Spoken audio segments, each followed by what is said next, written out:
perhaps it's the easiest way to make some money. But that is wrong. That narrative has to change. And if it has to change, it is those of us in politics who have to lead that drive. So for me, right now, I'm on a mission. I'm on a mission to sanitize the political environment against all odds. And you believe that is where we lost some of our values. A lot of it. Respect for elders broke down. And now, I mean, because of the advent of social media, I mean, somebody can hide in their room and set up a TV station and put out the most atrocious of words, which is very un-Ghanaian, insult our chiefs, our president. You can disagree with the president, but do so respectfully. We need to coach the younger generation to respect society. And I think it was all down to the breakdown in our educational system. When I was 12 years, I left Kumasi, as you said, primary school, went to Mfantsipim. Right. And you spend 7 years there. You go and meet these thick guys who are the seniors in sixth form. Some are 20 years, 18 years, 19 years. It doesn't matter which background you came from. And in my court, we had farmers' children, we had past ministers' children, businessmen's children. The boarding school system, which, in my view, the JSS system destroyed, really has hurt the country.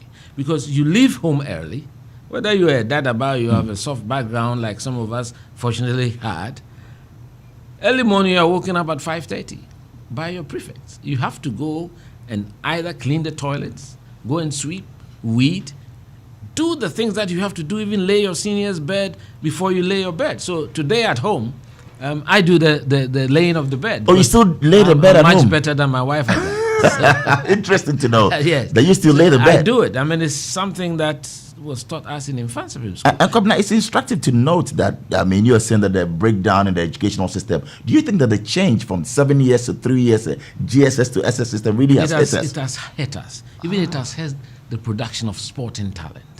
We'll get to that maybe some other day. Yeah. Because the academicals, the students, there was always a constant production line. Because you spent 7 years in school. In those days, by the time you finish the O levels, you're about 18, you are almost a man. And that's when in those days they could pick you into the military, police service and all that. Now, sometimes when they finish JSS, you don't know who they are.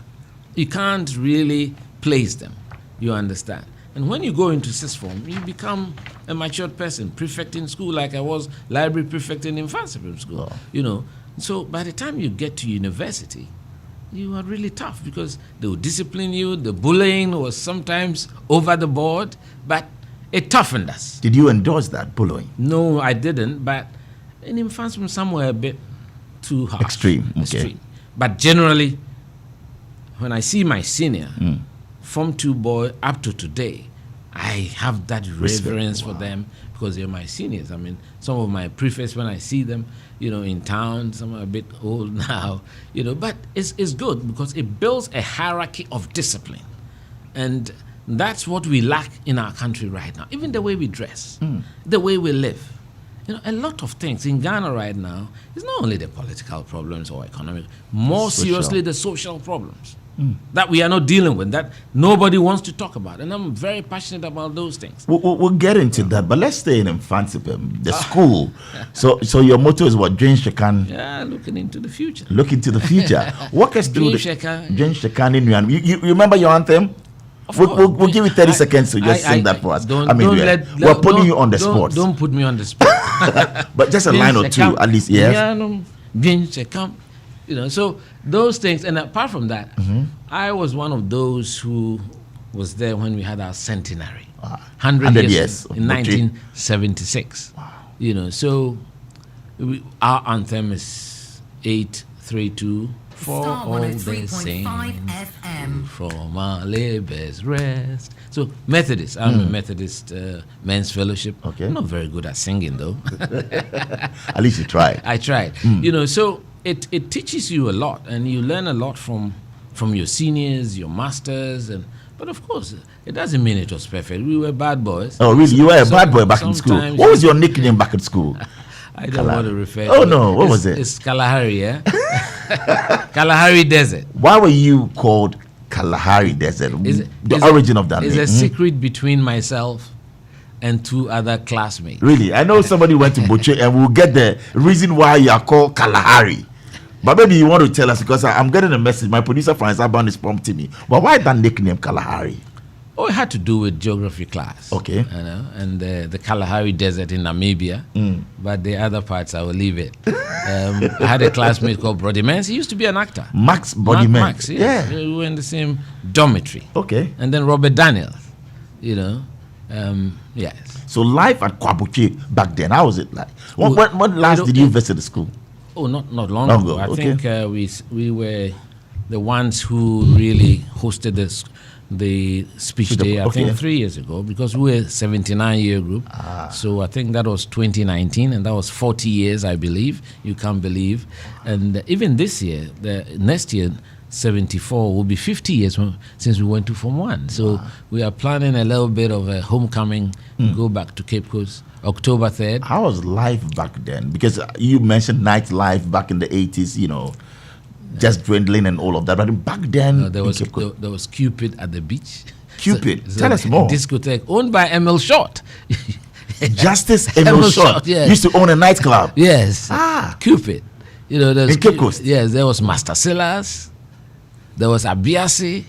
You know, and many others. And they would defy the school rules and sometimes vanish. And so you used to break bounds a bit. I mean, especially, and also even because of football. We run to Cape Coast to watch Kotoko and Dwarfs without exeat. You were a bad boy. Not exactly. I was a street guy. I mean, it all started in Kumasi. Yeah. You know, we had a lot of close friends in Crowfrom, if you know Crowfrom. Yeah. And we would do all sorts of things. I mean, it's surprising and interesting that a son of a judge, who many would say, "Oh, prim and proper," but you were Kumasi. I mean, these guys, they walked us on the straight and narrow. I mean, they would come and whistle very early in the morning, especially on weekends, and then I would disappear from the house before we go to church. I would go and watch soccer. Coles in those days, Subin Valley, Swami. I'm sorry, I just heard my great friend Papako died. Former captain of Kumasi Asante Kotoko. May his soul rest in peace. He was a goalkeeper at the time, playing from Fabe Woso and Yen Krokro. You know, so those are things. That's how I got to know Alaji Grusa. Okay, because he had a team called Abugas. And you know Grusa and his gimmicks. They would come with a black charcoal here with cross, and then they would be singing Abugas. You know, so he's been at it from time immemorial. That's how I knew him, you know, in those days. But I mean, going to Cape Coast, my father was tough. I mean, he would tell me. He also went to Mfansipim. You can imagine going from Oyoko Ashanti to Mfansipim without shoes in those days. That's what he told me. Okay. I mean, his parents were not. You know, he had to rely on a Methodist Church scholarship to go to Mfansipim school. And so when he was taking me there, I mean, you make a request for provisions and he'll break it into two and tell you that he never had even a grain of Gary. And never visited me for the first 5 years. Your dad never visited you? No, I didn't have First 5 years in Mfansipim school? Sixth form, he came there once. I think he was on a case in Cape Coast. He went to relieve a judge. And then he passed through twice. How did you view that back then? I was cool with it. I was very close with him, but he was tough and he taught me a lot of things, to be modest, and he wasn't materialistic at all. You know. But when you're a kid, you tend to fight that because you ask yourself why your father hasn't got this and other colleagues have it, that kind of stuff. But as you grow up, you realize the beauty and the wisdom, what they stood for. And that's what worries me about the younger generation. They need to be mentored properly. And that's one, big issue that we'll discuss as we move along. But back then at Mfansipim, so Kwabuche, your ladies will be Wesley girls. Oh, really? Although a lot of us thought that the holy girls were a bit more nicer, Oh, back then the holy girls were more nicer than Wege girls. My wife is from Wege. I don't want problems at home tonight. Laurentia, she got you spellbound. Yeah.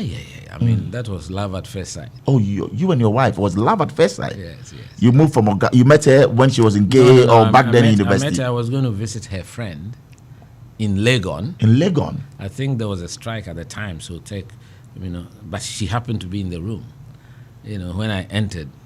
And I just winked at the friend. I said, I think I will marry this lady. Oh, you just said that. Just said it was that. love at first sight. They thought it was a joke, but it happened. And we've been married for what, 27, 28 years? What made you say that this is the lady I want to marry? I am very, I don't know, I have a sixth sense. You know, sometimes these things, I can feel it. You know, so when I saw her, I just felt that. Just like that? Yeah. So growing up, I mean, and it's still, are you a one man, one lady kind of thing? Why do you want to put me on? I remember watching a video recently. I think there was a man and the wife. Yes. It was a it's celebration. a harmless question. It's a very harmful question. and they asked the lady, and the lady said, "Nasene Kenya wari. I've never, you know." Then they asked the man, "Oh, some de mebema." Is that your answer? As if to say, yeah, you know, the lady has no right to, but then the man. Yeah, it's male chauvinism.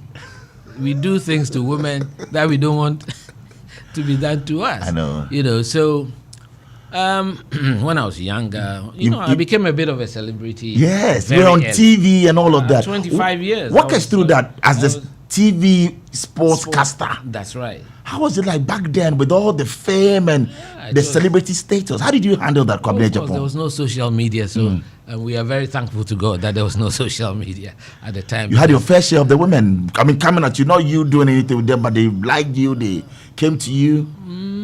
A bit. A bit? Wow. A bit. But Kalahari. I was younger and a bit more handsome. Oh, so, right. You're still handsome. Really? At 60, yeah. This when I look in the mirror, it's sad. You didn't used to party back then. I mean, the clubs, you were talking about entertainment, just going down the drain. In first year university, I used to be a DJ at Hedonist. On Friday nights, I would go and... So when I heard your guy play Shalamar, I say, yes, those were my You used time. to be a DJ, Kwabena Agyepong. At night. At night. Friday nights was my time to spend. Wow. There was a disco in... Where is it? In Tech. On Tech campus, but Aija. I think it changed to Maxima.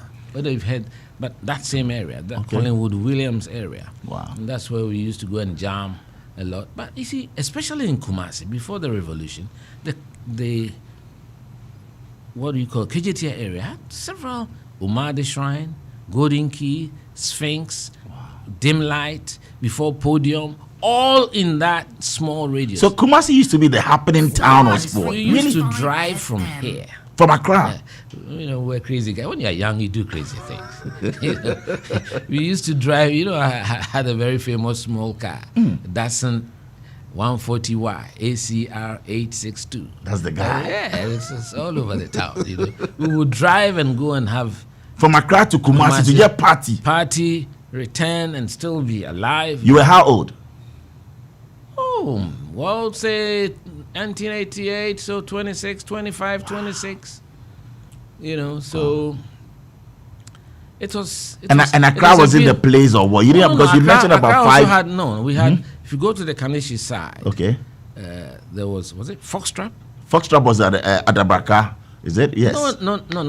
There's Amber Gate. No. Those were much earlier, much later. There was Red Onion. Yes. And then there was, my good friend's place, which was very popular, Kanishi. Not Kanishi. I don't know why I can miss it, because that was the best disco in Accra. Back then? Yeah, back then. I just can't. Well, I'll get. I'm sure we'll get the name as we move along. And then we had Babylon in Laboni. Oh, there was a club called Babylon. Yes. Where Hinlon restaurant. Okay, in Laboni. That was Babylon. Okay. That's where we used to have dancing competitions. I remember, I think when I interviewed Nana Akufo-Addo, President Akufo-Addo in 2016, he mentioned that Babylon, that's the Hinlon restaurant in Laboni. That's right. It used to be a happening place. And then, of course, the famous Keteke. Which Kofi Amwa bought. I mean, that area. Yes. Keteke, then there was... It became Matador later on, then Pearl of the East, riding then Cave Dira, which is all in rage. Why did all this fizzle out? I mean, where did they go? Is it because of the coup? Is it because of why did nightlife? I'm telling you, nightlife disappeared. There was even tell us for those of us that were young. Palmer's place. It's all Dankwa Circle. That huge, it's like an old building with Roman architecture.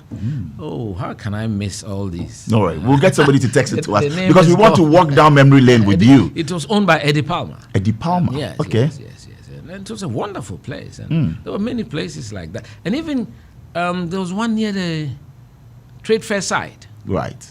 It's still there. You can see the archway when you're entering. It's a No, small, I know it His used to be Majesty's, called- but I don't know No, if it's not it. Majesty's was much later.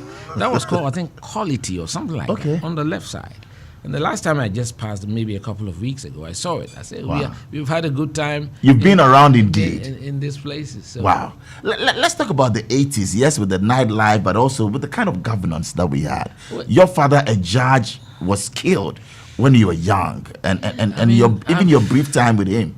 I've told that story many times. Yes. I don't really want to go back. No, for many that are young, that you're walking us Well- down memory lane. How was it like for you?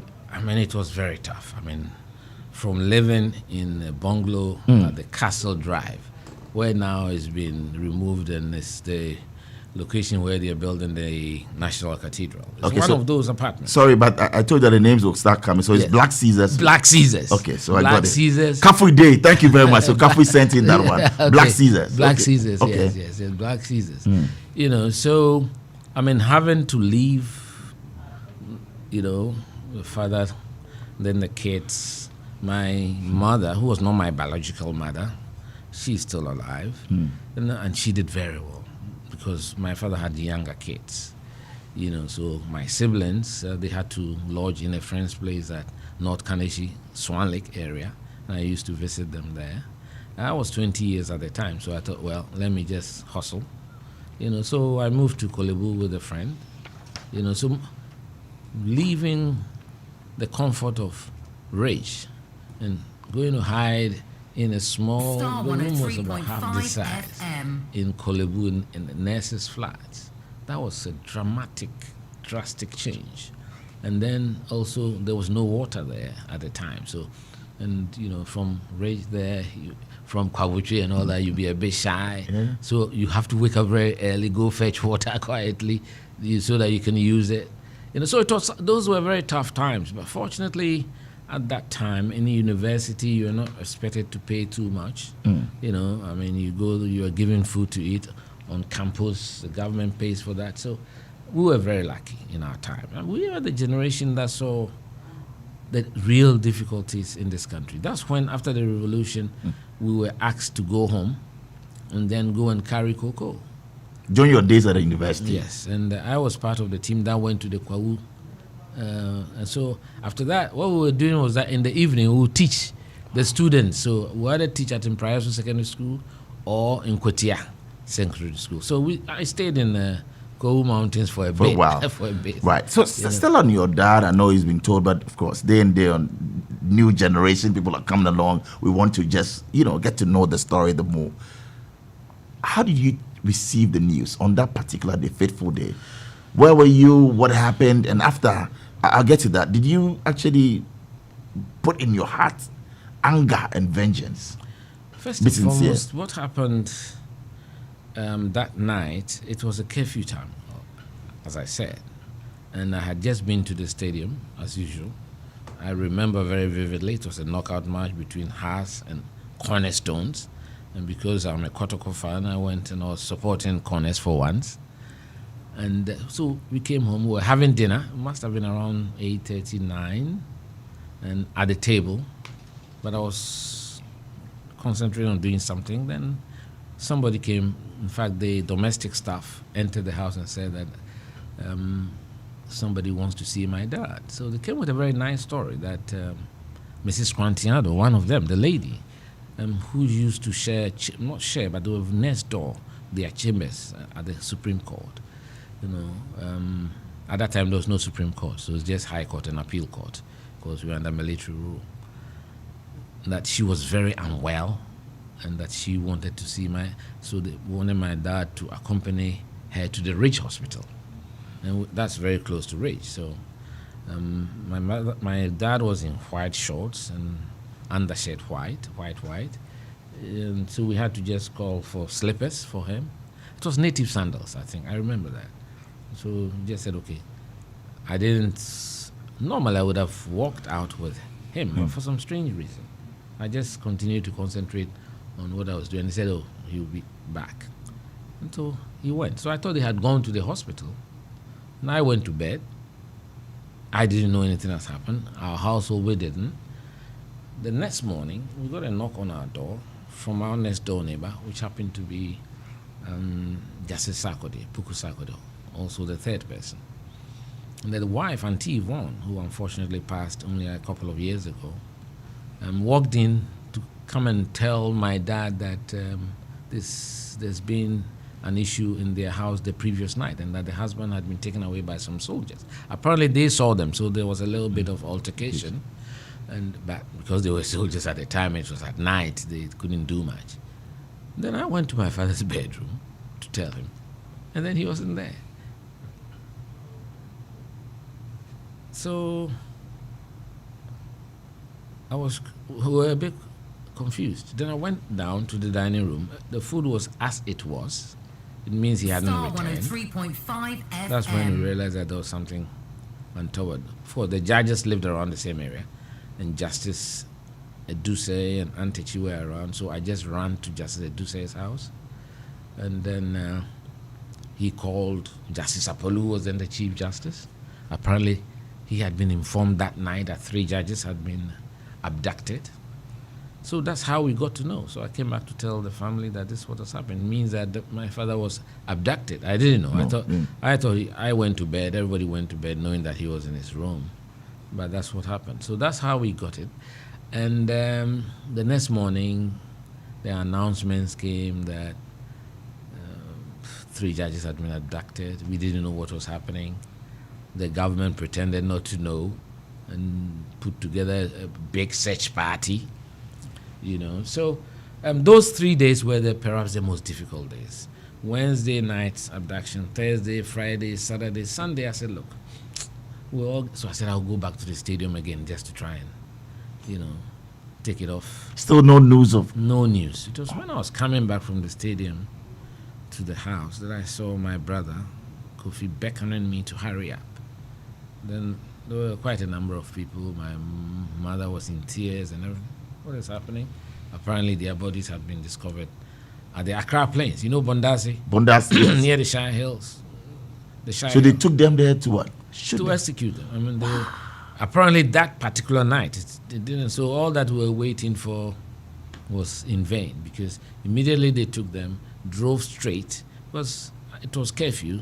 So it's only those who had a curfew pass could go straight through the motorway, through Afienya, then to the Bondasi. It's called Bondasi Military Range, and sat them on some blocks. They shot them, poured petrol on them, burnt them.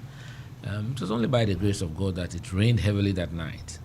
So I think one of the cattle farmers around, there's a lot of cattle ranches around, went to see the charred bodies, which was in an advanced stage of decomposition. So that's when later in the evening, then the head of state addressed the nation and told the nation about the heinous crime. So that's how we got it. It was very tough. Very tough. And then you moved on, still under that same dispensation, to work with the Ghana Broadcasting Corporation.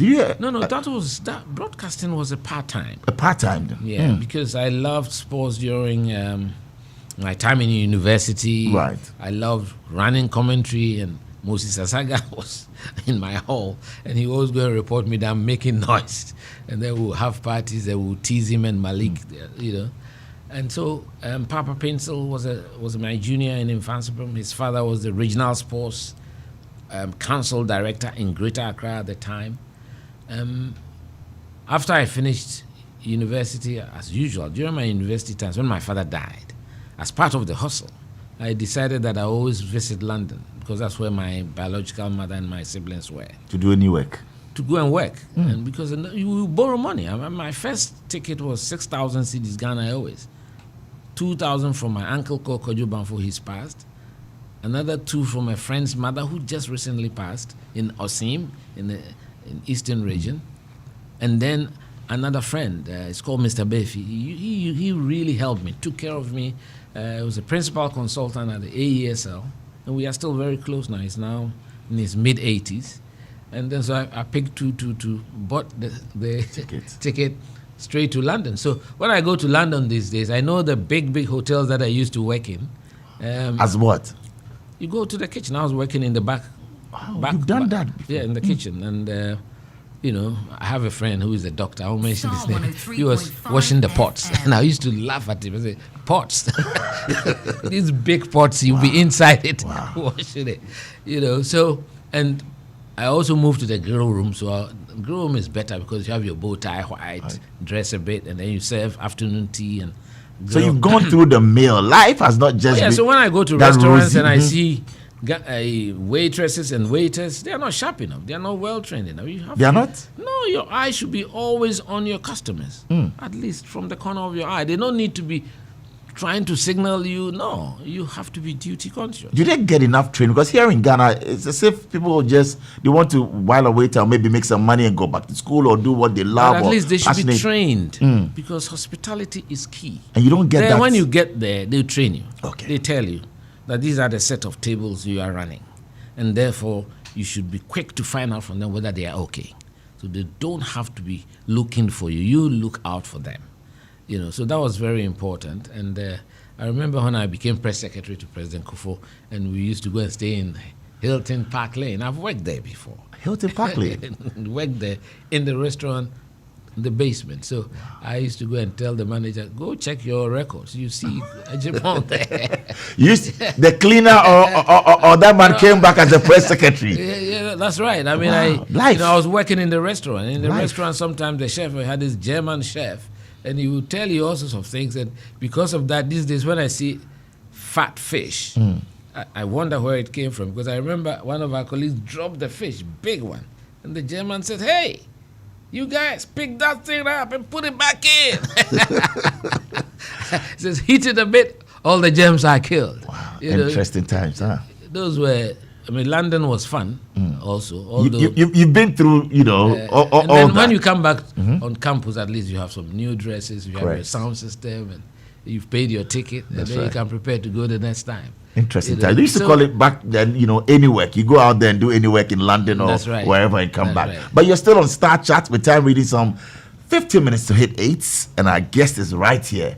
Kwabena Agyepong. Interesting comments coming in and loads of messages for you tonight. Right. Kalahari. I mean, some folks are telling us what it really means. I don't want to get. Yes, where you point to the Kalahari desert. Of them, maybe I don't know. They shouldn't betray me. So keep your questions coming in as well on Facebook.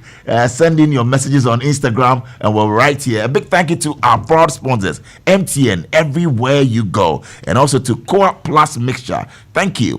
Big thank you to Haptel. Haptel is everything you. And also to Tabia Takum. Bema Biaya Takum. We say a very big thank you to you. And also to Ghana Commercial Bank. Well, we have loads coming up just for you. But carrying multiple phones around can be such a joy. You know what? They're on, bulge in your pocket. The extra weight in your purse. The stress of switching from one phone to the other to pick calls. And that's why we have MTN eSIM. Imagine being able to switch between different phone numbers on the same phone and easily, seamlessly as well. Guess what? You can go seamless with MTN eSIM and enjoy the convenience of connecting multiple phone numbers to one single phone or device. So it's MTN seamless everywhere you go. Come now, let's get into some messages. Well, I'm told we have to go for a break, but before that, tell us about the kind of husband that you are. I know we should have left that for your wife, but for you, when you assess yourself and all of that. I don't know whether she's watching this, but she knows. I think I'm in the top 1% of Ghanaian husbands. Oh, top 1%? Yes. Really? Doting, loving. I'm a very good man. You're a good man. Loving when you say a good man, very respectful. And I allow the woman to control the space. So you don't come across as such a husband. Many people feel, well, you're full of yourself. I don't know why people say that. You hear that as well. I'm said to be arrogant. Arrogant. So.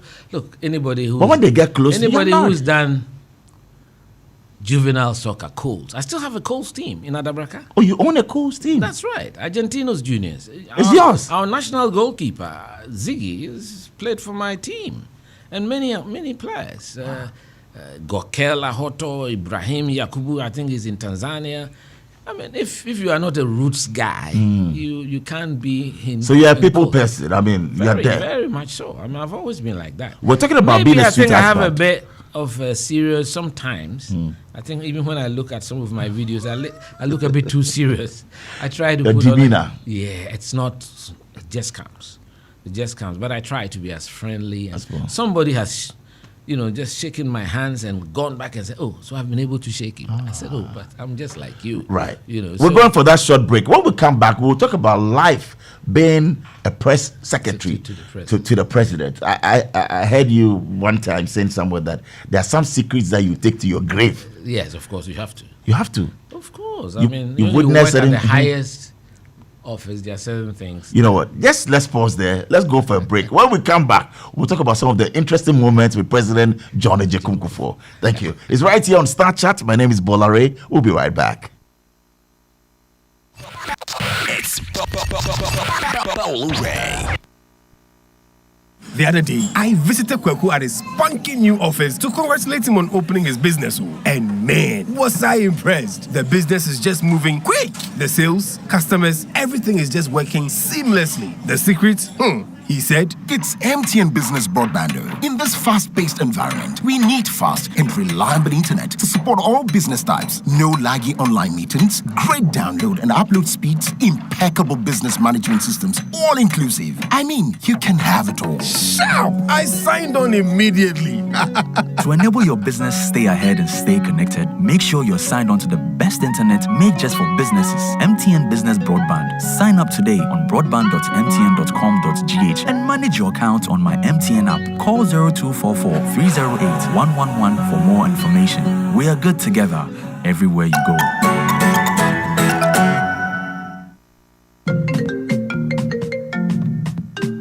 Hello, Linda. You won't believe what I am planning next. I want to start my postgraduate degree, buy a car, and build my dream home. But you know what's stopping me? What's that, Mike? Money, that be my biggest wahala. Oh, you are sorted, cry. With a GCB Big Move personal loan promo, you can borrow up to a whopping 400,000 Ghana cedis at a significantly reduced interest rate in less than 24 hours. Like, seriously? How do I qualify? Yes, it's available to all GCB salary account holders. Plus, you get a 2-month grace period before you start to pay back. Susket, I'm opening an account with GCB now. Get a personal loan of up to 400,000 Ghana cedis at a significantly reduced interest rate in less than 24 hours. Call 0800-422-422 or visit your nearest GCB branch today to fund your next big move as we celebrate 70 years of greatness. T's and C's apply. GCB Bank, your bank for life. Charlie, Chairman is still not here. What at all could be the issue? Calm down. I'm sure you'll be here soon. Oh, guys. Sorry I'm late. Koti bab me for road. Sake of my insurance expire. Some long issue, Charlie. Chairman Pan. Hey, you make Koti bab you sake of you forget to renew your car insurance when you can get your car insurance sticker instantly on Hubtel. And best of all, you can set a reminder to renew. Simple matter. Just install the app, enter your car number, and oh la la, your instant insurance sticker is there. Oh, really? Make I do am now before I forget. But Edemu, Charlie, see. Edemu, insurance sticker need demo one time. I can even renew it every month. Wow. Charlie, as for this one, today, as usual, the sitting is on me. Visit hubtel.com/app to download your Hubtel app and set a reminder to renew your car insurance today. Hubtel is everything you.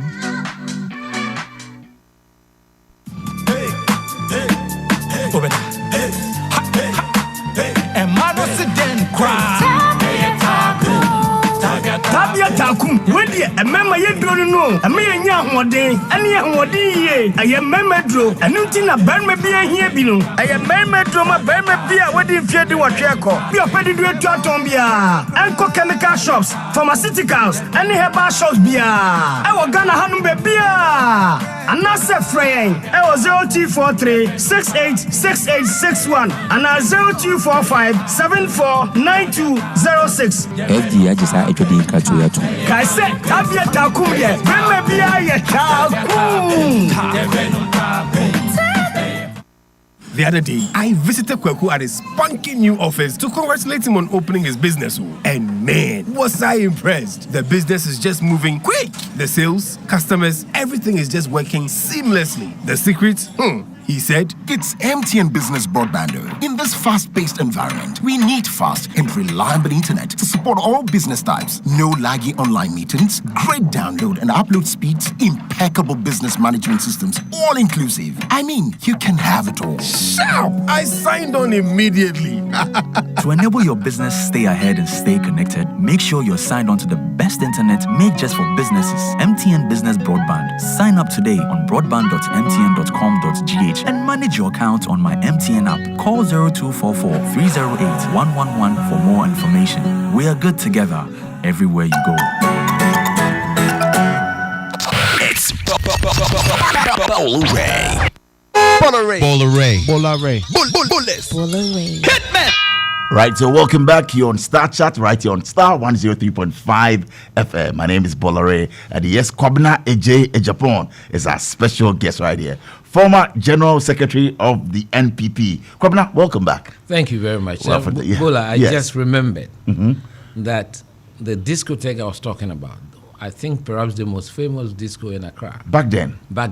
It's Balm Tavern. Oh, Balm Tavern. Balm Tavern. Owned by Quintus. Yes. Quintus. Right. And the DJ there was a young guy. We used to call him Abontina. He's now a very big contractor. Humphrey. Humphrey used to be a DJ. I know him. He did the East Legon. That's right. Yeah. Oh, that is Humphrey. Humphrey. Yeah, that's how I got to know him at the disco. So we are still. What is his nickname again? Abontina. Interesting. I'll give him a call. But welcome back. And messages on Facebook for you, Kwabena. This one says, Bola Ray, great program as always. Oh, I don't miss Thursdays. Yes, right here with you on Star Chat. Kwabena Agyepong is a nice gentleman. Please ask him to stay away from politics. Yes. And NPP Ekofu Bawumia government. Well, so that's coming in from Eben Ishen on Facebook. And Diggy says, I really admire Kwabena Agyepong for his courage, respect for NPP. It's my prayer and wish that he becomes our flag bearer in the near future. And ask him, was he disappointed Starr 103.5 with all that happened after the suspension, and why the NPP? Why didn't he move away from the party? So that Kwabena, that's a question for you. I think you should give me a piece of paper. Sure. Or maybe you want me to take it one at a time. Yes. I think so. One at a time, that will help. I think that will help. Why didn't you, after your 2015 suspension from the party, you stayed on? Yes, because I've always said something that you help build with your own hands, with all the. If I remember all the patriots of our party, some who never even lived to see 2000 our victory, the likes of Coleman Paytu, and even those who lived to see it, Ajenim Boateng, the General Secretary, I would say never had anything out of it. You understand the sacrifices of J.A. Addison, Stephen Kreku, Imoru Salifu, B.K. Adama, and all those. Jemfi Bikai was a big businessman in Kumasi. You know, Amobediako, A.K. Deku, Ray Kakrabakwashi. I mean, there are many of them. People that suffered and gave their everything to this political tragedy. G.E.B. Ewuku, Nana Ewuku, Sana Lodge. You know, I can't mention all the names, but a lot of them who sacrificed just for the return of democracy in our country. So that's what I respect. And I knew in my heart of hearts that it's all just because of my fixation with what is right. And I'm not one who is easily manipulated. And Bola, my word is my bond. I'm a principled person. With me, there are no frills, no tricks. What you see is what you get. Were you bitter? Sometimes some people feel uncomfortable and they say you are arrogant. You know, in Ghana, when you're a bit confident, then they say you're arrogant, that kind of thing. So I think some people were unhappy that I won in Tamale against all odds. Oh, to become the General Secretary. Yes, I was so they really wanted to get you out. I was lying in my bed, hospital bed in 37. You remember, I had a near fatal accident on my way. So I wasn't even there the last week. But somehow, because they believed in me, I just went to Tamale, waved, and then I won. So you believe that Kwabena, it was a planned move to get you out? Everybody knows. I don't want to go through that because after all, you are a journalist. I'm sure you have a lot of information. What did I do? We have been in government. Till date, they've not been able to tell Nobody you. has said anything. All the rumors, the shenanigans, the lies about myself, my wife, and all that. These are things that I put behind me because God has given me that emotional strength. I mean, as a 20-year-old, I survived losing my dad. Everything else is for me very small. And I was not prepared to ditch this party that I believe in. Were you bitter? Not bitter, disappointed in some people.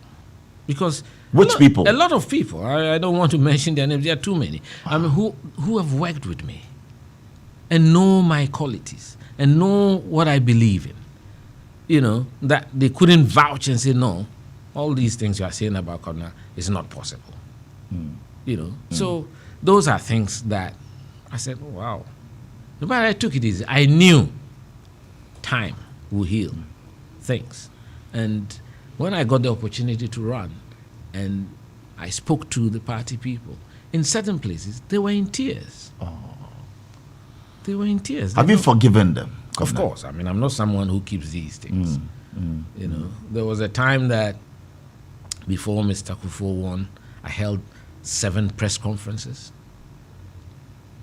pointing, accusing fingers at then President Rawlings that he should answer as to who really was behind the killing of my father.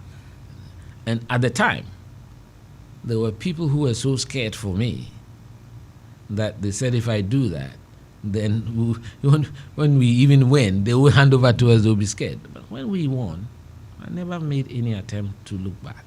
For me, what has happened in history should remain there. You learn lessons, and then you can use it to order your steps going forward.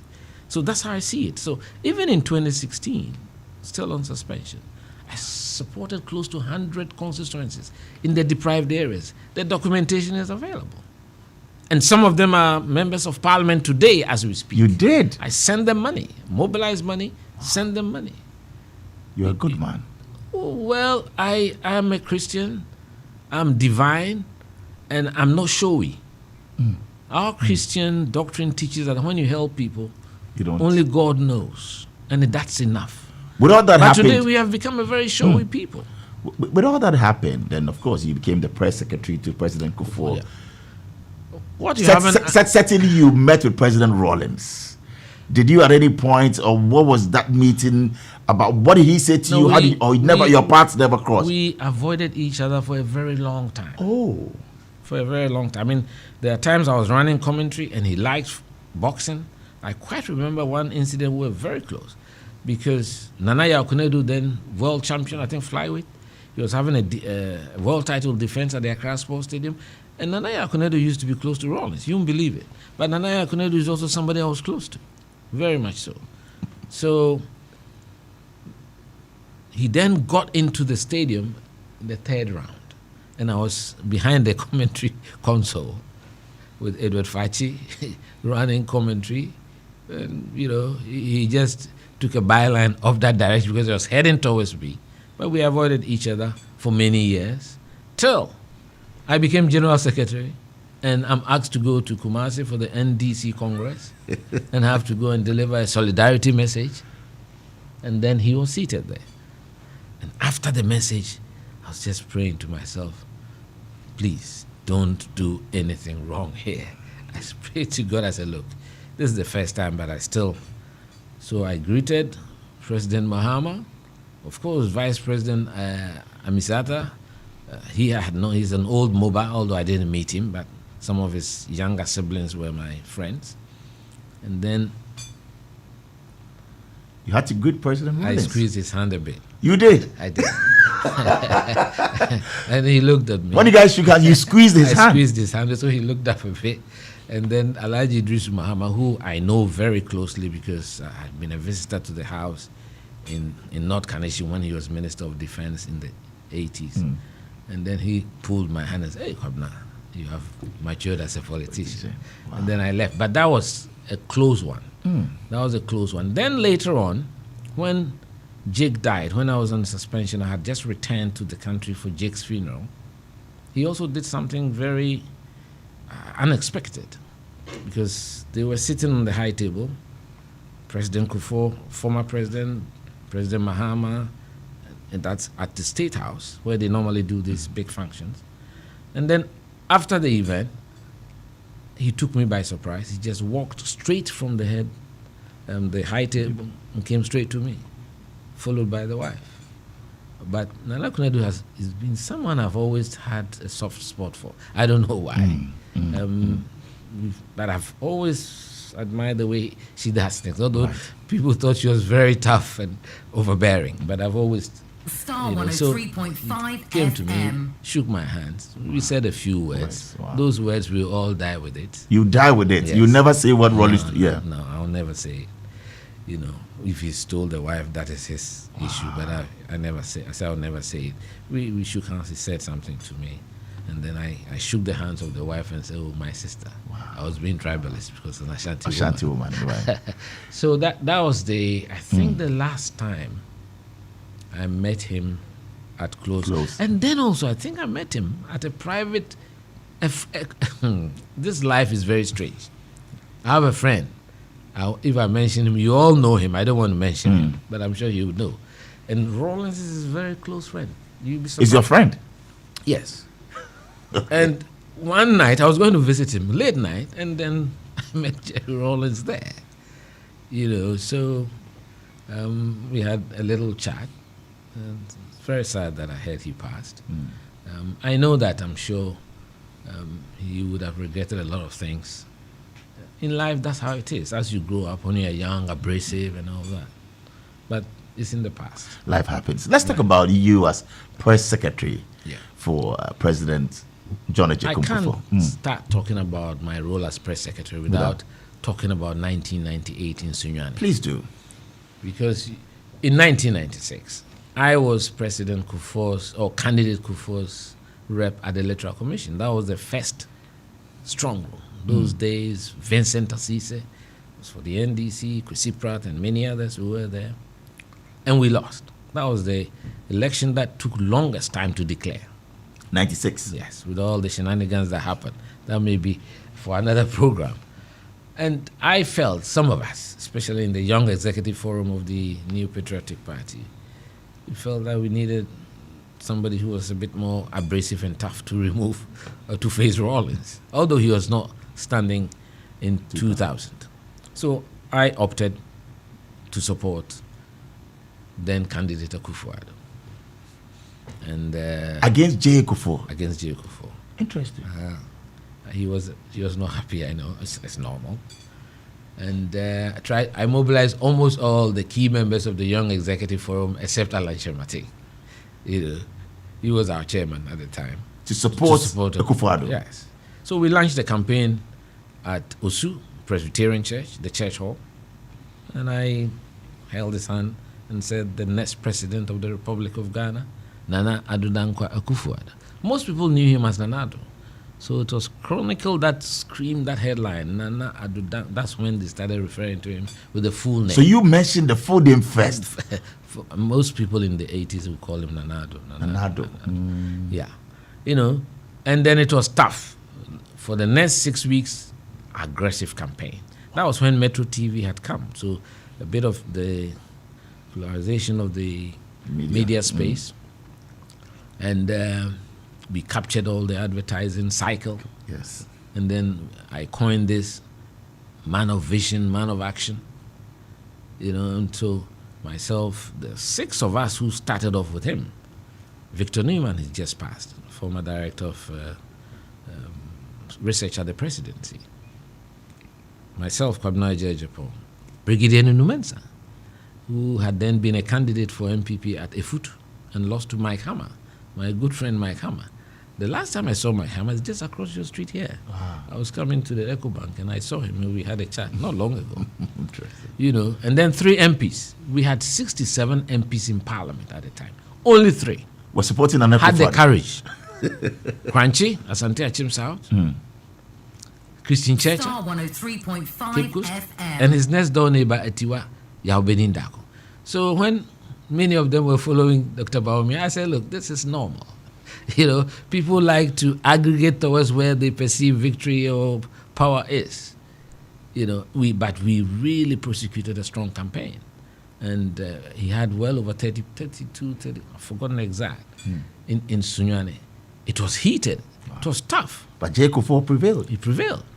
It was very And tough. you were with him in 96, so now switching camp to Kufuor in 98. But you see, Dr. Amwakutufo, may his soul rest in peace, he was very close to Mr. Kufuor. And, but Mr. Kufuor invited me to join his campaign. Wow. He realized that I was a tough campaigner. Had seen my work during Dubois Hines' time in 92 as a young person and worked for him in 96. So in spite of the fact that I didn't support him, and that is to his eternal credit. He's a real Democrat, to the extent that I became the de facto director of communications for his campaign. We did a lot of stuff in this campaign.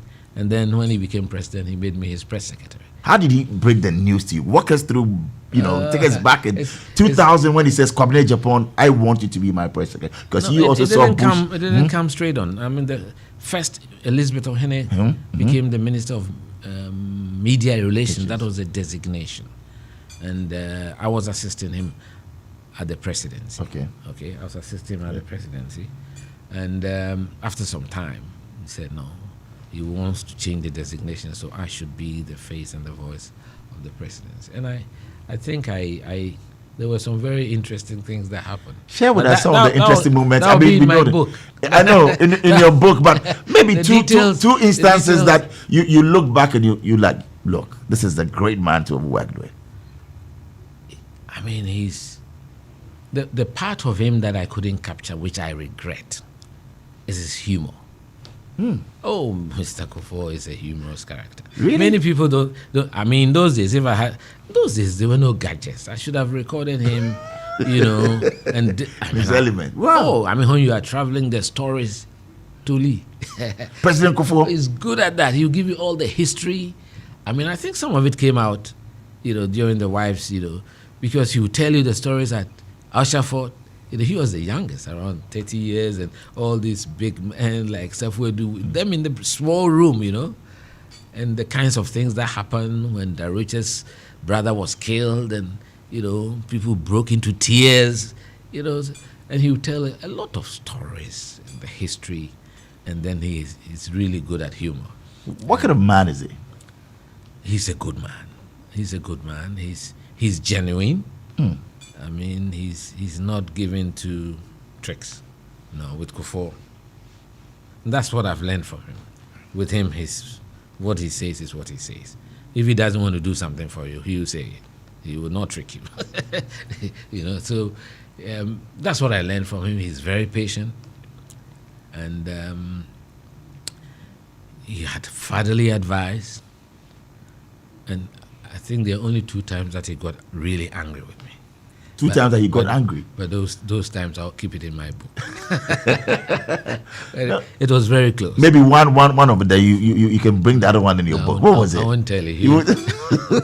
He got really angry with you. Yeah, just twice. Here in Ghana, or you had traveled with him? No, they were both times in Ghana. Wow. Yes, it was in the line of official duty. Okay. And certain things happened. Yes, and he was unhappy. Did you ever at a point say to yourself, well, I want to resign? Starr 103.5 Ever crossed your mind? That will also be in my book. Oh, that will also be in your book. Yeah, twice before I left. Twice before you left? Yeah. You wanted to resign? Yes. Wow. Twice before I left, but that is also will be in my book. Interesting. We are waiting the book though. No problem. We grant you that. But I mean, he's such a nice person. And as I said in my tribute to Antiaba, I will never forget the night in Tokyo. We were in Tokyo for TCAD, Tokyo International Conference for African Development. And when I checked the records, and I have diaries, and I've kept all those things up to today, in my handwriting. And it was exactly to the day that she passed. So, 2003, 1st October. See, September, I think, it's in September that she celebrates her birthday. And so President Kufuor surprised her with a gift, a small gift. And Tiaba, in her usual self, just pulled me aside and laughed. He always was, teasing us, Santufo, you know, we're romantic there. You know, and you could see the happiness in her eyes, you know, because Mr. Kufuor is an Ashanti like myself. Right. But it's very romantic, right? We are not very romantic. I've never bought a flower. You've never done that? No, I don't know where they sell them. Oh, but come on, there are gift shops around. You can order online now. Kwabena Agyei Agyepong. I've never bought a flower. Not on Valentine's Day, not on your wife's birthday. No, I've never. Why so? It's not part of me. I don't know, but chocolates? No. Wow. Then you're not that romantic. No, I'm good to women. I bought a few chocolates when you are, I know my wife likes white chocolates. Right. What do you call that? Toblerone. What's the name of that long? Toblerone, yes. Toblerone or whatever. So when I get to Heathrow, you do that? Then I buy the 3 for 10. It's a bit cheap. That's just wow. That's what they say. Wow. Eh? That's what they say, eh? Eh. No problem. We'll leave that. But you were in post. I mean, as press secretary when President George Bush visited, right? No, when the wife. When the wife visited. Okay. I left in 2006. 2006. Okay, so you didn't get to. All right. I left in 2006. So when the wife, you've been there with countless head of states and presidents. Yes, my last assignment was with the Japanese Prime Minister. I think Junichiro Koizumi. So I moderated the press briefing at the castle, and that was my last assignment. And I have a picture of it. President Kufuor, myself, then Foreign Minister Nana Akufo-Addo in the picture. So it was a wonderful time as press secretary. By the way, some tough challenges and difficulties. As press secretary. In Ghana sometimes, some people were uncomfortable with me being in the media all the time. They thought I was just preparing myself for president. Yeah, so it had its own problems. But anyway. Wow. Talking about breakaways and all of that, and then we'll get into the Bawumia campaign some more. But many are saying that, yes, Alan is out now. What are your thoughts on that? Somebody just said, Kojo R says that he should have partnered Alan because he's a good friend of his and just leave. He's more than a friend. He's like a big brother. Oh, Alan Chairman is a big brother to you. You were with him? We've been together from childhood. But on this call, I disagreed with him. You disagree with Alan? Completely, because he's been part of us, building this thing together. And I don't think that after spending 30 years of your life, more than that, and especially for a political tradition that provided you a platform to be Minister of Trade for cumulatively close to 12 years or 11 years, not many people get those opportunities. And whatever happened, I think he should have stayed. And so I was very hurt because... Have you had the chance to call him and ask him? We have we spoken? I think we've spoken once, but we haven't met. I've called him, he's also called. It's tough because I'm not in tune with what he did. You wish he comes back to the party? Of course. But I don't know what kind of advice would have let him leave this political tradition. In life, you see, you've got to learn to deal with the highs and the lows. You understand? Right. I quite remember current President Akufo-Addo. He told me that in 2008, on a very difficult day. During the first round, when all indications were that we were winning. He was ahead of Mills, maybe 113,000. I was in the Electoral Commission, monitoring what was happening, and some message had erroneously been sent to him. You understand? So he was preparing to deliver his victory speech, and I went in to see him. When it gets to time, people are not courageous to go and say it as it is. I went in to see him because I thought it would be a threat to national security. I went to dawn. It was at dawn, maybe 4:30. You went to President Akufo-Addo then? At that time, candidate, and he was in his office just across the Electoral Commission. We knew we had some. And I walked from the strong room. At 4 a.m.? Yes, and I said to him, Nana, it appears that we may have to go to a second. I said, what? Come on, are you sure?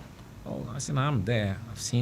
We've done the calculations, tried to predict the outstanding constituencies, it appears that we may drop below 50. It was tough. But he said to me, Kwabena, in life, you have to accept the lows with the highs. I will never forget that statement. Other people were popping champagne and doing things in other parts of the building. 2008? 2008. So that was very tough. Tough indeed. We're going for a break, but messages coming in. Eben Eshen says he's a really nice gentleman. He was the only one I trusted in their race to lead the NPP. But now, if not him, no one else. Ghanaians need some members of the party. Well, he goes on and on. And Kwame Chret Dankwa says, how does he intend to use his experience and expertise as an engineer to help transform the nation? Should he be given the opportunity to advise the next president in Dr. Bawumia's government? Yeah, that's what I'm trying to do. Immediately after the super delegates, I called Dr. Bawumia to congratulate him, called Alan Chomate, called Kennedy Agyepong, the top three, told them that, well, I'm out. I'll be looking on from outside. I hope that, I wish them all well. But it was quite clear to me, if you listen to that interview, that the party had pointed in a certain direction. Dr. Bawumia garnered close to 70%. We were 10 of us. If one person garners close to 70%. So you knew right from I knew that the 6 weeks remaining was going to be difficult for anybody to turn it around. But then, Kwabena, on that score, when you were contesting for the flag bearership, you're very vociferous. Pointing out the rots and all that is wrong with the Kufuor Bawumia administration. But today, you are with him. What's wrong with that? Few months ago, and people are criticizing you for it. I think that is wrong. That we have to build a country where even within your own party, when you are unhappy with things, you should have the courage to say it. Say it respectfully. You understand? In fact, that's why that is what political parties are supposed to do. That's the reason why presidents allow general secretaries and chairmen to be in cabinet. It's not by any constitutional fiat or any, it's a convention, because they know that they are not independent candidates. They are products of the party. So I want to see parties stronger and not just be in cahoot with their governments. So no regrets at all with what you said and criticizing. What I said was all about the economy, which was true. I gave an inkling, a warning at a time when it was 7 cedis to $1. And I said, I wish the president would take some quick action, because with economic management, there's something that you can't quantify. It's called business confidence. And when that drains from the system and people lose belief in those managing the economy, then you've got to stem the decline. So I thought, and I said it, that I think that the finance minister at that time in 2022 July should have done the honorable thing, gone to the president and to resign and thanked him for the opportunity. That's Ken Oforiatta, and you still stand by that. Yes. So it's I don't want this to, sometimes people create the impression I have an issue against. I don't. So that is what I said at the time. You still stand by that? Of course. I think that the president can help Dr. Bawumia a lot. By? He can enhance his chances. By making certain changes. By letting Ken Oforiatta go? I said making certain changes. But you asked that he actually bows out or goes out of government. Yes, I said it. Why? There's nothing wrong about that. He had stood in front of all Ghanaians and said that we were not going to the IMF, and did a full U-turn in a couple of weeks. And I said, in any decent democracy, you stand down as a person. He chose not to go. I disagree with the president for not then taking the action to let him. And months down the line, the MPs, how many of them? 88. So I wasn't wrong. I was just having that foresight, months down the line. So these are difficult things that as Ghanaians, as party people, we have to deal with. And again, it's important that we have the humility to accept that we've been through a lot of difficult things, difficult times, challenges. And although the government has delivered on several fronts, there are other fronts that we have struggled. We'll come back after this break and talk about the several fronts that you feel sincerely the government hasn't delivered. you know, and we'll come back right after this break. We'll come back and also talk about the pictures that we've seen and videos over the weekend. I watched on social media with you and Dr. Baumia and what people are saying to that. But we'll come right after this break. It's Bola Ray. The other day, I visited Kweku at his spunky new office to congratulate him on opening his business. And man, was I impressed. The business is just moving quick. The sales, customers, everything is just working seamlessly. The secret? He said, It's MTN Business Broadband. In this fast-paced environment, we need fast and reliable internet to support all business types. No laggy online meetings, great download and upload speeds, impeccable business management systems, all inclusive. I mean, you can have it all. Shout! I signed on immediately. To enable your business stay ahead and stay connected, make sure you're signed on to the best internet made just for businesses. MTN Business Broadband. Sign up today on broadband.mtn.com.gh and manage your account on my MTN app. Call 0244-308-111 for more information. We are good together everywhere you go. 103.5 FM. Hello, Linda. You won't believe what I am planning next. I want to start my postgraduate degree, buy a car, and build my dream home. But you know what's stopping me? What's that, Mike? Money, oh. That be my biggest wahala. Oh, you are sorted, Kra. With a GCB Big Move personal loan promo, you can borrow up to a whopping 400,000 Ghana cedis at a significantly reduced interest rate in less than 24 hours. Like, seriously? How do I qualify? Yes, it's available to all GCB salary account holders. Plus, you get a 2-month grace period before you start to pay back. Susket, I'm opening an account with GCB now. Get a personal loan of up to 400,000 Ghana cedis at a significantly reduced interest rate in less than 24 hours. Call 0800-422-422 or visit your nearest GCB branch today to fund your next big move as we celebrate 70 years of greatness. T's and C's apply. GCB Bank, your bank for life. Charlie, Chairman is still not here. What at all could be the issue? Calm down. I'm sure you'll be here soon. Oh, guys, sorry I'm late. Koti bab me for road, sake of my insurance expire. Some long issue, Charlie. Chairman, hey, you make Koti bab you sake of you forget to renew your car insurance when you can get your car insurance sticker instantly on Haptel. And best of all, you can set a reminder to renew. Simple matter. Just install the app, enter your car number, and oh la la, your instant insurance sticker is there. Oh, really? Make I do am now before I forget. But Edemu, see. Edemu, insurance sticker need demo one time. I can even renew it every month. Wow. Charlie, as for this one, today, as usual, the sitting is on me. Visit haptel.com/app to download your Haptel app and set a reminder to renew your car insurance today. Haptel is everything you.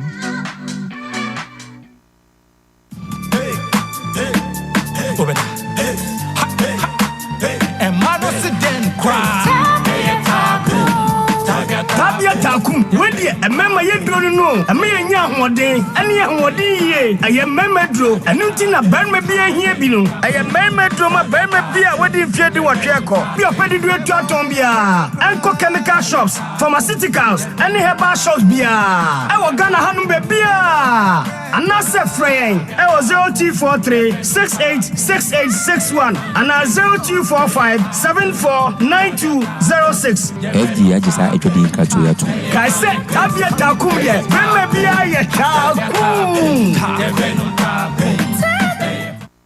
The other day, I visited Kweku at his spunky new office to congratulate him on opening his business. And man, was I impressed. The business is just moving quick. The sales, customers, everything is just working seamlessly. The secret? He said, It's MTN Business Broadband. In this fast-paced environment, we need fast and reliable internet to support all business types. No laggy online meetings, great download and upload speeds, impeccable business management systems, all inclusive. I mean, you can have it all. Sharp! I signed on immediately. To enable your business stay ahead and stay connected, make sure you're signed on to the best internet made just for businesses. MTN Business Broadband. Sign up today on broadband.mtn.com.gh and manage your account on my MTN app. Call 0244 308 111 for more information. We are good together everywhere you go. It's Bola Ray. 3.5 FM. Bola Ray. Bola Ray. Bola Ray. Bola Ray. Right, so welcome back right here on Star Chat. Interesting times indeed. And a big thank you to Haptel. Haptel, a proud sponsor, and to Coa Plus Mixture. Well, thank you. Well, Haptel says sometimes buying your car insurance isn't the problem. It is when you forget to renew it and get into trouble with the police or an accident. And that is why you have to go on Haptel. Instant car insurance is now on Haptel. Get your car insurance sticker anytime. No long things. Just install the Haptel app. Enter your car number, and for your instant insurance sticker, yes, there you go. So go to haptel.com/app to install your Haptel app. Haptel is everything you. Kwabena Agyei Agyepong, welcome back. Thank you very much. Right, so before the break, we had to say ample for Abuaji asking that your emotions or your position on the economy when it comes to government, how they fared. Maybe I would have to ask you this. How would you rate them on a scale of 1 to 10? I think it's important to recognize the fact that we have to make truth our mantle as politicians and as Ghanaians. And the fact that we have to do things right for our people. I've always believed in economic management. What you need to do is to work hard to balance your budget. As a country, and it didn't start with this regime. We've been living beyond our means for donkey years. You understand? Economics is about just what you bring in, which is your revenue, and how you spend it. You understand? Economists will give you all the fancy language and the things, but most importantly, if you can control expenditure and prioritize properly, then you will not overburden your people by driving up revenue, especially with taxes. So those are the views that I hold. So if you listen to me when I was launching my campaign, I talked about a 6-point plan. There's a lot of waste in the Ghanaian system.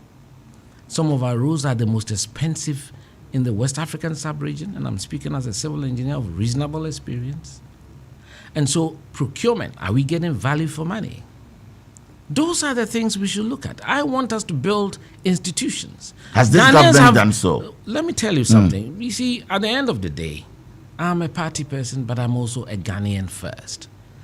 It's important that we build a society that creates an environment that allows everybody to be able to fulfill their potentials. The Ghanaian people are the ones who are the ultimate judges. It's not for me as a person. First and foremost, I'm NPP. Okay? And so I support my government. And this government has done a lot of good things. 1 to 10, I asked you. I will not give you that rank, and I don't need to. Why? What is important is that perhaps they have overstretched themselves too thin.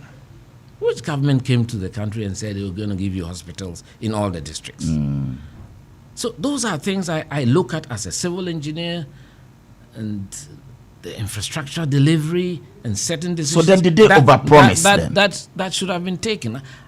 Did they overpromise? That is not what is important. You what said is that they are living beyond their means. Not the government, not this government. Don't create the impression. You said you are spending. Let me tell you something. Yes. As Ghanaians, as you sit here, you look at what you earn, and that puts food on your table. True. And I think that should be the guiding light for economic management. It's important, and we are constantly having deficit financing. It's not going to help us. Let's be honest with ourselves. And again, with the Ghanaian people, look them in the eye. Do we have ethical workforce? It's important. A lot of business people, when you talk to them, because of antisocial practices, investments have collapsed. Companies have collapsed. Starr 103.5 So it's not just FM. dealing with one side of the problem. You understand? So governments have to lead, take the difficult decisions, drastic measures, being decisive. And those are the areas, I think, in my personal view, that we have fallen short sometimes. That I asked. Yes. But I think we need to realize no government in the history of this country has tackled that many roads at the same time. So thumbs up to the NPP government on that. Okay. Health infrastructure. Look at the STEM schools. 16 of them, 10 almost ready, all around the country to push STEM education, which is important if we want to get a workforce that is aligned to the industry, to be able to manage our industrialization drive. So we have a lot that we can tell as a government. On job but also creation, we have to be honest your where thoughts? there are difficulties. That's what I've talked about. The Ghanaian people also need a social reconstruct. It's very important that people should put their hands on their chest. When somebody has built a business and you are working, you should know that you are working to save your own job and the business. Yes. Right. People are spending money providing for surveillance because of pilfering. Money that could have been diverted into R&D or some other thing to grow the business. These are realities that we should deal with and talk about. As a people, we need to check ourselves before we wreck ourselves. It's very important. Interesting Very point. important. And as political leaders, sometimes because of votes, we are not able to look Ghanaians in the eye and say, look, this is what we can do. If I was the president, this year or last year, I won't go for new projects. You won't? No, we will manage what we have and maintain what we have. Because we don't have a good maintenance culture. Interesting. At all. And that's coming from an engineer. So again, if you look at even the way we live, go to the communities. I'm someone who likes driving around at night. Sometimes 1 o'clock, I'm going through Choko, Mamprubi, Bubuashi, Dansuman. Look, the built environment is in a chaotic state. And that's how I don't understand how we've moved from 110 districts to 260. Loading so much overheads and putting extra burden on the public treasury. If you're having to buy one 4-wheel drive for 110, it's different from now having to buy for 260. And has there been any commensurate improvement in the delivery of services to the people of Ghana? I don't think so. These are things that, yes, we can blame the politicians, but we have a role to play, whether we are doctors, we are engineers, lecturers. People talk about politicians as if they are the only ones who benefit from largesse of state largesse. Go to some of the civil servants, even the universities, and look at the service conditions of some of their vice chancellors. Right. It sometimes surpasses that of ministers. You know, so it is easy to load all the blame on politicians. Politicians. But I think it is we, the politicians, who have to show strong leadership, lead by example. I can at least use myself as an example. As press secretary, I chose to stay in my own house. I had built my house from my sweat as a civil engineering consultant before I became press secretary. Although it was very far from the castle, I imposed discipline on But you took the allowance or not? That is part of your salary. And yeah. in those days, if I show you the salary slip, you marvel. You understand? But I think it's important that this acquisitiveness that has gripped Ghanaians, which is sending a very bad signal to the younger generation.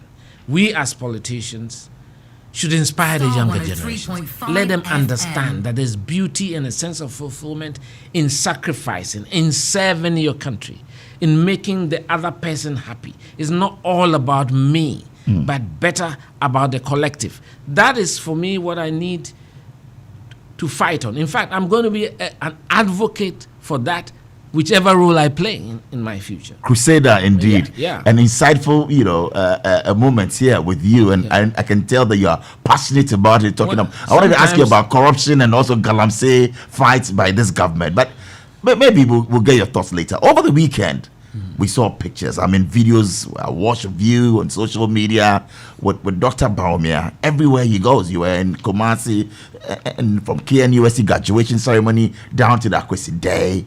Should we read more into your recent moves? Because Abba sent in a message that I think that you'll be a good running mate. Are you considering that? First and foremost, I've had good relations with Dr. Bawumia from long. Oh. He was always with Dr. Akwa, governor of the Bank of Ghana, when they came to the castle in those days. That's how I got to know him that closely. And in those meetings with the IMF, as press secretary, I sat with my president. And I got to know him. We are contemporaries in age. We are about the same age, although I'm slightly older. I don't like to say that, And then I think we don't give him credit enough. He's a very nice person, and I think character matters to me. Values matter. Pleasantness matter. Because our politics is being destroyed by unnecessary intemperate language. Hardly do you hear him say a bad word. You don't even ever see him angry. We need that kind of composure. And so, even when I was General Secretary, in 2014, Christmas, my wife and I, we paid them a visit here in Kanda, where he used to stay. So, people are surprised as if, and when I won as General Secretary, he came to my Thanksgiving service in my Mount Sinai in Kwabena. Oh, he did? Yes, was at home for dinner. We have pictures of that. So he's somebody that socially I jive with, So, after the super delegates, I knew he was going to win. I told him. Oh, you told him? I told him. Even though you were contesting him and all, you knew that he was... I said, look, you have a big responsibility to weld the party back together. Interesting. So, it's the way there shouldn't be over-celebration of your victory, to rub more salt into people's wounds. It is all of us, our collective victory. The fact that all the aspirants lined up and said that it was a free and fair election in itself was a victory for the NPP. But we have a bigger battle. We know that the world economy is not only Ghana. People don't travel, so they talk as if, look, the trousers I'm wearing, I call it, in America they call it pants. And I have a particular shop that I buy it in. It used to be $30. The last time I went, it was $85. So I didn't buy it. I'm still using the old one. So I'm just telling you, the world has gone through turmoil. Of course. And we have been through turmoil. We understand that. But we need somebody with a steady hand and a lot of people who can look leaders in the eye and tell them home truths. Because I'm a patriot and a servant of the party. And once the party has decided on him as the candidate, I'm duty-bound to support him. To support and to help. Well, Sel, listening to us in Hachu, Sel says that the man is truthful. Kwabena Agyei Agyepong is actually saying and spitting the facts. His level of honesty, Bola, is what we expect to see in most politicians. Kudos to him. But also, I want to know from him, has Dr. Bawumia told him, since they are friends, that he will consider him to be a running mate? We haven't discussed that. Oh, you have not discussed that? We haven't. Would you want it? I think it's if Dr. Bawumia, your good friend, should ask you that, Kwabena, look, I want to pick somebody from your home region. If you are a servant of this party and you are a patriot and you've dedicated yourself to the country, I'm very passionate about the transformation of this country. It's not about me, but anybody who can help or I can help to transform the country. And if you looked at my 6-point plan, there are some very drastic measures that I talked about. And I said to him in one of our discussions, I hope you pick maybe at least 3. He laughed. From your 6 points? You told him? If you pick 3, I'll be happy. But I wish that you pick all the 6. Wow. Because I want to see government downsized drastically. 19 ministers, 19 deputies. Oh, you want 19 ministers? 19 deputies. 38 plus the 16 regional, 54. A country of 31 million people. We can do that. But that is his decision. What did he say when you told him that? As usual, he smiled at me. He smiled at me. Is it doable? It's doable. You can consolidate a lot of the ministries. I think fisheries should go back to agriculture. I think youth and sports, the natural home is education. Water resources should be back at works and housing. Railways and aviation should be back at transport. There are many. And I don't think there should be a ministry of chieftaincy. It used to be... there shouldn't be a ministry of... No. Asamoah will not be happy with you. But maybe it hasn't got anything to do with him. But you think the portfolio... I'm talking about the structure of our government. But he's now the current minister. It doesn't matter. It doesn't matter. When I did my 19... Chieftaincy is not part. No, chieftaincy is at the presidency. is the secretariat. It used to be at the president's many years ago, and I think it can go there. So you can realign a lot of the ministries and get your 19. And get your 19. And I don't think one needs more than 2 deputies. Maybe finance. Well, as we wrap it all up, Kwabena, and we'll come to the mystery question. I want to. Please, go ahead. Those who sometimes in Ghana we misconstrue things. When I correct historical wrongs that are being peddled about, people misconstrue that to be an attack. I don't attack people. All my interviews are on YouTube. You're a gentleman. I don't attack people. It's true. But if you try to misrepresent history, I would have to correct it. Your principle. And that's all that there is. So when people say I attack Dr. Bawumia, it's not true, and I'm sure he knows that. You know, the question put to me that if he doesn't become the candidate, then it means we have used him and dumped him, and that we don't like nothingness. And I said to the questioner, the journalist, that you are fourth estate of the realm. I don't like politics organized around tribe or religion. I'm a detribalized Ghanaian. And that I'm sure Dr. Bawumia knows that the NPP has been good to him. You know, and I went to get everybody the genesis of how he got in, how we had to waive the 5-year plan, the 5-year clause for him and all that. And he's become the running mate for 2 terms. So he's gained experience and become the vice president. 16 years is a generation. But so he's earned it. Yes, people are creating the impression that I said he's not even a member. It's not true. I had never said that. I said at the point that he came in, he was not. But it's been 16 years. Solid years. So now he's earned it. Well, let's move in. Poku, listening to us via Ultimate FM in Kumasi, says, impressed with Kwabena Agyei Agyepong. Bola, ask him again if he's actually, tapped to become the running mate. Why are you the media interested in always creating a circus? Well, people are saying that the home region Ashanti. No, I think the media is feeding fat on.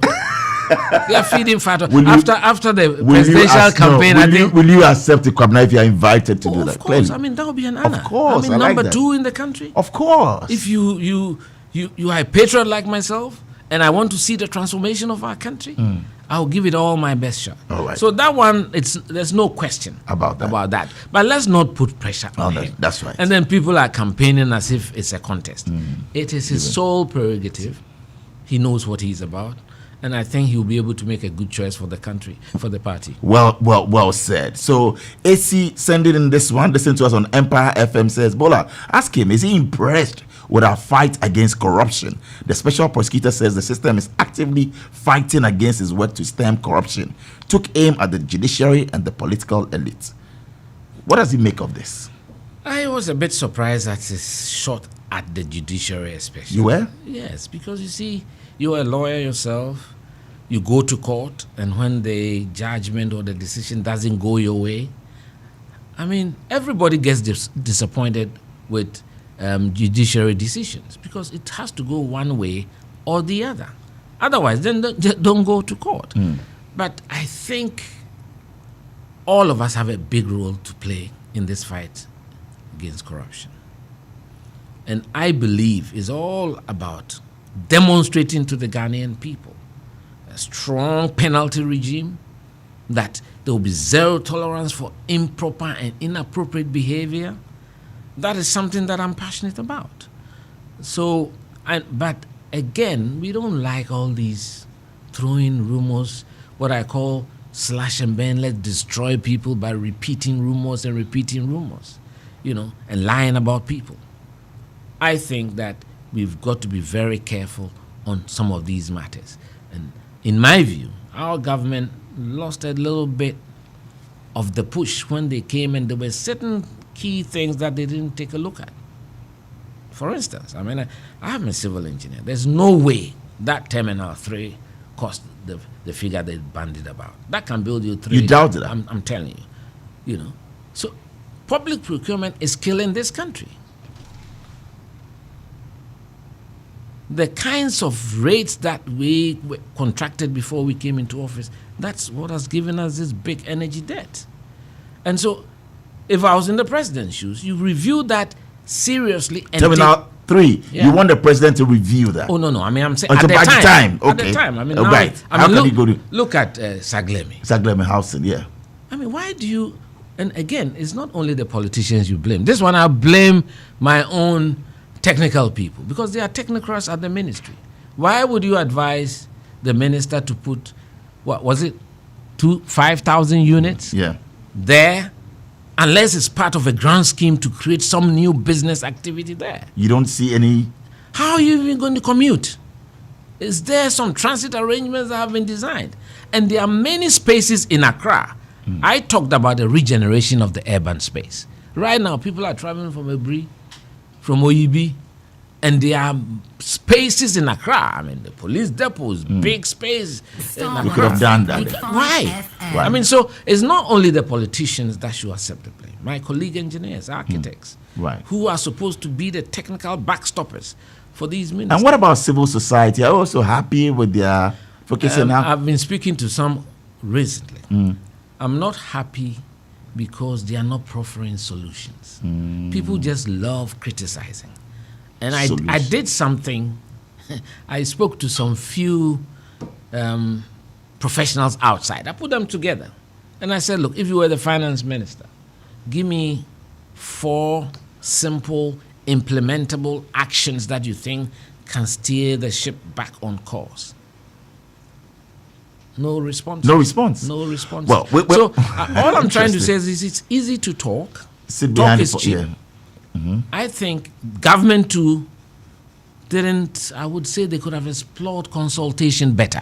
For instance, with this trade thing, it's a laudable idea because we want import substitution. We want to be able to produce what we consume. But you've got to sit with the poultry farmers. You've got to sit with the rice producers. What is our capacity? So you think it wasn't handled properly in a way? I don't know. I don't know the level. Okay. But the amount of resistance that is coming up, it suggests to me that people are not aware of the discussions. Because if you had sat them through it and had a very deep, holistic discussion about what you were doing. For instance, I hear cars are part of the 22. What cars are we talking about here? What cars do we produce here? And what is our capacity? Well, electric vehicles, they said that. Yeah, so those are things that you need to engage the AGI. You need to engage GUTA. Go ahead. And all the stakeholders. Well, engage them. You are the first this year, I mean, when the show got back, for us to go beyond 1 hour, 30 minutes. So that should tell you how heated this has been and how important it is as well in all the work. But as we get to bring down the curtains, I want to know from you. We have spent $58 million so far on the National Cathedral. Is that prudent use of funds, Kwabena Agyepong? In fact, when the president first talked about it, I thought it was a private venture for all of us Christians. And I'm prepared to make my contribution because in my church, I'm contributing to the rehabilitation of the church. And considering the economic situation, I think he should have made it a private sector thing and called on all of us Christians that we don't have a national, our brothers, the Muslims, have a national mosque. So we also deserve a national cathedral. Although at the time, the location, because of my emotional attachment to the location, I sent a text message somewhere that perhaps we should go opposite the Trinity College, where they train the Osofos. Right. There's a lot of land there. Legon, right. Yes, and I would have wished that the national, and again, we should not always bring all the national monuments in that small space in Osu. I believe, and again, I would want to, on this call, pat the back of the government because with the new regions, the paradigm of development, they had changed because not all the devolved institutions were being situated in one location in the region. So still on the cathedral. So on the cathedral, I think that the president should have admitted that, look, this is something he wants to do. He should call on all of us and let's drive it ourselves and not resort to public money. that is my feel. I felt that a lot of us Christians, a lot of Christians who have been blessed, who have a lot of money, and who could chip in 100,000 here, 200,000 there, 500,000 there, and not to resort to. Yeah, because this is a monument for us Christians, and if we want to make our contribution to our faith, every one of us can make that contribution. It's now time for the mystery question, and Francis will walk in with that for us. So, there's a mystery question. Yes. So, I just pick one. Shuffle. Yeah. Just which one do you want to read out for us? And what does it say? Wow. If your Maker calls you today, will you be satisfied that you have fully achieved your purpose here on earth, or there is unfinished business? There is unfinished business. In fact, that's the reason why I jumped into the political fray. I still think I'm young enough, vibrant enough to be able to make a significant dent on our transformation. I'm passionate about changing Ghana. We can't continue on this trajectory. All of us, not only the politicians, all of us. You talk to the young people, just finished school, he wants a BMW. I used to live in Jolu, one room, me and Crunchy. He rose up to become Deputy Chief Executive Ghana Highway Authority because we were all there. We were living, my bed is there, his bed is here. And we used to take trotro from Jolu to Hall of Technology. There was an old trotro they used to call it Jatalans. Have you heard of it before? No. You see, you are all young people. Wow. And that time Novotel was the car park. It was a car park. Oh. There was no Novotel. Then we walk across to Hall of Technology, our workplace. And we worked hard. I left and then set up my firm with my colleague. And I've been able to have a modest... You see, we should build that spirit of contentment. Love that. We should be happy with what God has given us. Happy and fulfilled. And as we wrap up, if you had the chance to apologize or to forgive someone you wronged, but never had the chance to make amends, who would that be, Kwabena Agyepong? Yes. That one. Who would that be? That one person. That is a very, very serious matter that will be in my book. This book. So I say this thing, I go home today, I get a few knocks. Really? Oh, no, but I mean, feel free on radio. That one person that you want to apologize or forgive. I've always prayed to God to forgive me. Yes. For that. Who's that? I won't tell you the lady. The lady. Oh, yeah. What happened? What did you do, Kwabena? That I can see that you are very emotional about it. Yeah, I mean, I know she's there. She knows herself. Wow. She used to work at Ghana Airways, but that's all I. What, you broke her heart or? Not really, but what happened? Something happened. Something happened. Yes. And really, you want to use this platform to apologize. So don't mention her name, but you know. No, I it's between me and my Maker. And your Maker. I always pray to God for forgiveness. I know God will forgive you, Kwabena. But before we go, you pray so. Sometimes when I have my problems, God is punishing me for this one. Hey, what did you do to this woman? Kwabena Agyepong. I know. Matadeo. But as we go, your favorite song, all-time favorite song will be what? Then we'll end the show with it. What's Charles Kojofosu Daddy Lumba. Daddy Lumba. Which one? Ankwanoma. Hey, are you like the special prosecutor? No, I think he picked it from me because Kwame Sefakai has been playing it. Oh, the special prosecutor Kisi Ejaben picked it from Kwabena Agyepong. He aspirated it from me. He should come and pay what do they call copyright? Royalties. Because why Charles Kojofosu and why the song Ankwanoma, Kwabena Agyepong? Because listen to it. Listen to the words. Oh, yeah, you be to be Ankwanoma. Ah.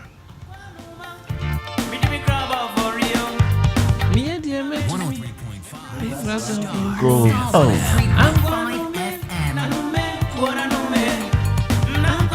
And the beat is solid. I love Lumba. You love it. You love Lumba.